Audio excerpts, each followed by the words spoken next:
Mile Hayuk, what you should know before you eat airplane food. Airline food caterers face limited oversight with infrequent inspections, numerous violations and few consequences. By Adiel Kaplan, Lindsey Baumnian, Vicky Wynn, Juliana Rennie, and Aaron Williams. Jason Alderman was hungry. It was the beginning of his regular Sunday night commute from San Francisco to Boston, but unlike most weeks, he hadn't grabbed food before boarding his plane. So that June 2018 evening, the public relations executive did something he'd sworn he'd never do again: he ate the in-flight meal.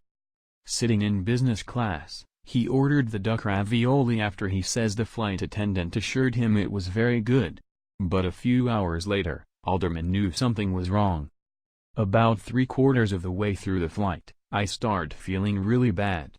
Really, really bad, he recalled.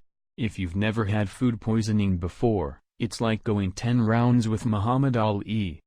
Alderman says he managed to reach his Boston apartment before he became violently ill. He can't remember how long it lasted. You sort of get lost in this time warp of misery, he said. I got a few hours of sleep, cleaned myself off, took a shower, and went into work. It was probably one of my lower performing days. Alderman's story may carry a familiar ring for many travelers. Jokes and tales about the quality of in-flight meals are nothing new. But just how safe is airline food?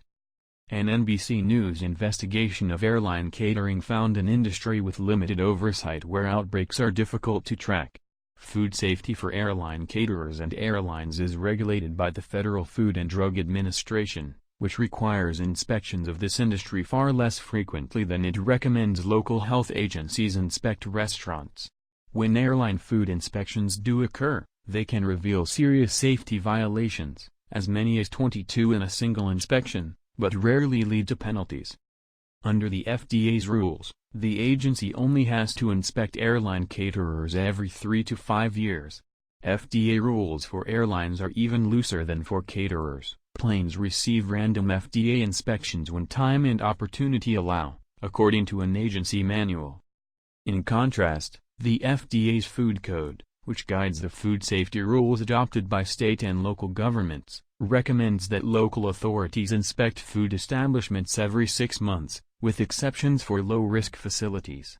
But airline catering facilities don't always fall under those codes.